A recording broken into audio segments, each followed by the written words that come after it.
Buenos días, docente. Soy Caroline Rosales y a continuación le daré un breve análisis acerca de un paper basado en el uso de nuevas tecnologías para el desarrollo sustentable, basado en la inteligencia artificial en la industria de alimentos. Bien, el paper escogido va a abarcar todo este contenido, el cual se basa en la producción de polihidroxialcanoatos, PHA, por Halophora mediterraneae, que es el organismo utilizado, a partir de nutrientes derivados de desechos alimentarios para aplicaciones plásticas biodegradables. Como tal, el artículo se basa en una cadena con el consumo de alimentos que va a generar desechos de alimentos, los cuales van a tener una fermentación anaeróbica que requiere nutrientes para la producción de PHA. Así, extrayendo el PHA y obteniendo la bioconversión de bioplásticos, los cuales pueden ser capaces de biodegradarse y volver otra vez a la producción de alimentos.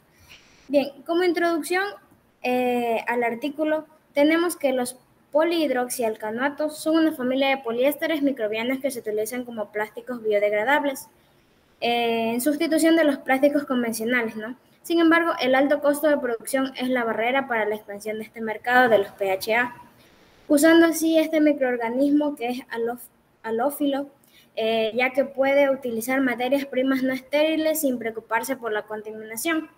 Halophora mediterraneae, que es una arqueona, es capaz de sintetizar PHBV, que es el poliéster, con esta materia prima a bajo costo, va a tener una alta salinidad que facilitará que este microbio crezca y sintetice este poliéster en un ambiente no esterilizado con una mínima contaminación microbiana, lo que puede reducir el costo de pasteurización en la producción comercial. Bien, como tal, los objetivos de este artículo es que va a utilizar el desperdicio de alimentos como materia prima de bajo costo para producir polihidroxibutirato, CO3-hidroxivalerato, que va a ser el PHBV, por Halophora mediterraneae. Los objetivos específicos es comprender los efectos de varios ácidos grasos volátiles puros como sustrato para el crecimiento celular y la producción de PHA por Halophora mediterraneae, y así examinar la producción de PHA utilizando desperdicios de alimentos como materia prima basada en un proceso de 2 etapas. Bien, como resultados principales del artículo tenemos que el estudio puede demostrar una cierta viabilidad al utilizar residuos de alimentos como materia prima. Entonces, este proceso de bioconversión de 2 etapas podría emplearse potencialmente como un enfoque innovador, teniendo como resultados que se mezclan los carboxilatos, que son los derivados de los desechos de alimentos, proporcionando un rendimiento de un PHBV de un 55% más alto que la glucosa. Los nutrientes derivados de los desechos alimentarios lograron rendimientos de aproximadamente 0,41 a 0,54 gramos de PHBV, a partir de cargas iniciales de 450 miligramos por litro de carboxilatos totales. Y el consumo de estos carboxilatos individuales varía en diferentes composiciones de la fuente de carbono. Bien, como tal, en la figura 1 tenemos un ensayo, una visualización por microscopía TEM, lo que confirma las formas redondas y ovaladas en el interior de la célula del microorganismo, confirmando la presencia de inclusiones de PHBV en la especie. Como vemos en la figura 2, también es el PHBV crudo seco en trozos blanquecinos quebradizos, lo que al triturarse puede fácilmente convertirse en polvo. Para continuar, tenemos también la influencia de las fuentes de carbono en el crecimiento celular y la producción de PHBV. El estado del crecimiento celular y la cinética, monitoreando el curso temporal de la producción de PHBV por Halophora mediterraneae mediante el uso de diferentes fuentes de carbono, mezclando el ácido graso volátil que incluye acetato, propionato y butirato en la figura número A, y en la figura número B se utilizaron como única fuente de carbono la misma carga inicial de carbono, gramos por litro, y se examinó la producción de masa seca y PHBV y el consumo de cada fuente de carbono única en el periodo de un cultivo celular de 204 horas. Cabe destacar que en esta sección se usaron los dos diferentes tipos de sustratos, ¿no? Los ácidos grasos y la glucosa, obteniendo concentraciones máximas de masa celular de 2,99 para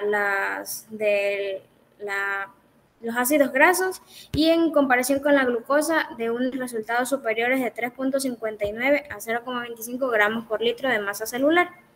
Hay un estudio que se informa que la tasa de crecimiento específica de este organismo utilizando una o dos especies de ácidos grasos volátiles como fuente de carbono puede ser de 0,010 a 0,035 de crecimiento específico, por lo que esta tasa de crecimiento en la mezcla de ácidos grasos volátiles obtenida en este estudio estuvo dentro del rango informado. Bien, para ambos casos, la curva de producción de PHBV tuvo una tendencia muy similar a la curva de crecimiento celular, lo que sugiere que la producción de PHBV fue una reacción asociada al crecimiento. Y también se ha observado un fenómeno similar en literaturas como en el 2019, en el 2017, con la hidrolización subcrítica de biomasa de microalgas asociada al crecimiento, donde se ha observado el uso de dominantes de materia prima a base de azúcar, hidrolizados de glucosa, almidón y microalgas. Bien, al evaluar la influencia de la carga de sustrato sobre el crecimiento celular, donde la fase de crecimiento estacionario, la densidad óptima final aumentó con cargas iniciales de sustrato más altas. En el caso de la curva de crecimiento específica en todas las cargas de sustratos comenzó a aumentar rápidamente alrededor de las 24 horas después de la inoculación y se mantuvo en su mayoría un crecimiento exponencial durante 96 horas. La tasa de crecimiento específica disminuyó posteriormente, lo que puede ser una consecuencia del agotamiento de nutrientes o la pérdida de masa celular debido al metabolismo celular endógeno. Para esto tenemos que en esta figura observamos la influencia de las fuentes de carbono en el crecimiento celular y en la producción de PHBV, donde se visualiza el estado del crecimiento celular y la cinética del crecimiento de Allophora mediterraneae en nutrientes derivados de desechos alimentarios, teniendo la curva del crecimiento celular con diferentes cargas iniciales de carboxilatos derivados de desechos de alimentos, examinándose durante el periodo de cultivo de 144 horas. Y también tenemos la cinética de crecimiento celular en carboxilatos derivados de desechos, que se examinó mediante el método de ajuste de curvas de acuerdo al modelo de Monod. Bien, en este caso se han reportado resultados similares también utilizando este microorganismo, lo cual observamos en la tabla número 2. Aparte de esta cepa, otros microorganismos productores de PHA también han obtenido resultados muy similares del contenido de PHA en las células que se utilizan ácidos grasos volátiles como fuente de carbono. El contenido de PHA puede ser mayor en condiciones de crecimiento desequilibradas, por ejemplo, cuando la fuente de nitrógeno es limitada y la relación de carbono-nitrógeno es bastante alta. En la siguiente figura tenemos la producción de PHA utilizando nutrientes ricos en carboxilatos derivados de desechos alimentarios, donde la producción de masa seca de células y PHB por este organismo a partir de diferentes cargas de nutrientes carboxílicos derivados de estos desechos de alimentos se examinaron en la fase de crecimiento estacionario, lo que podemos observar en la figura A. Y en la figura B observamos el rendimiento de PHBV y el contenido de los polímeros producidos a partir de diferentes cargas de nutrientes derivados de los desechos alimentarios, pero esto a 144 horas.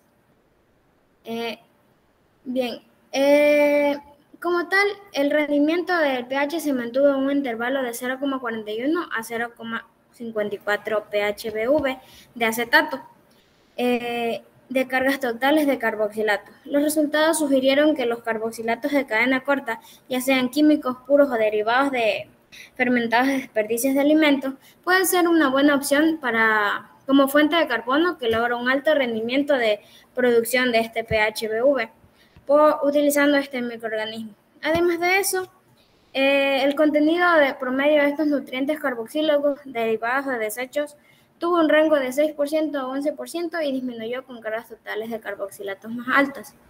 La razón de hay también una disminución en propionato y los precursores de las unidades de hidroxivalerato. La razón del menor contenido de este hidroxivalerato de los nutrientes carboxílicos puede deberse a la baja existencia o consumo de propionato, y un mayor contenido de este hidroxivalerato puede aumentar la elasticidad del polímero, lo que puede ser deseable para aplicaciones plásticas biodegradables más amplias. Por lo tanto, esto podría ser de gran interés en la investigación adicional para obtener altos rendimientos de PHBV con un alto contenido de hidroxivalerato utilizando corrientes de desechos orgánicos ricos en nutrientes carboxílicos o sus derivados. Como tal, ¿cuál sería el problema ambiental en esta situación? Pues como tal sabemos que los plásticos colorados pueden liberar químicos dañinos al suelo, que luego pueden filtrarse al agua subterránea u otras fuentes de aguas en las inmediaciones. Esto puede causar daños serios en las especies que consumen este cuerpo acuífero. Además de eso, los plásticos más dañinos en el medio ambiente son los conocidos como el polietileno, que son más utilizados en el embalaje o para almacenamiento de alimentos como tal. Y también estos químicos que lo componen o para su producción son en frecuencia bastante contaminantes y proporcionando también bastantes desechos en su producción. También para el 2015 se calculó que el 50% de las especies de aves marinas, el 66% de mamíferos marinos y el 100% de las tortugas marinas habían ingerido y o se habían enredado en plástico. También esto generaría también lo que es la problemática actual del microplástico, lo cual se podría ingerir tanto por los animales marinos como por las personas. En este caso, ¿cómo se utilizó la biotecnología? Pues principalmente por el uso de bacterias, ¿no? Conociendo Allophora mediterranea, que es hasta ahora uno de los productores de PHA mejor estudiados de la familia Allobacteriaceae y que ha producido un 48.6% en peso de PHB. Además de esto, se habla de una producción a gran escala usando bioreactores para la fermentación de la misma y la producción de PHA. También manejando variables, obteniendo un mayor rendimiento y así a un menor costo, haciendo uso de aguas residuales o desechos alimentarios como tal. Como conclusión, el paper nos deja que se puede demostrar el potencial de utilizar residuos de alimentos como materia prima para producir PHBV por Allophora mediterranea, que puede proporcionar beneficios económicos a la industria del PHA actual. Mientras tanto, también ayudará a promover la reducción de residuos orgánicos en vertederos y la gestión de residuos en general. Estas son las referencias. Muchas gracias por su atención.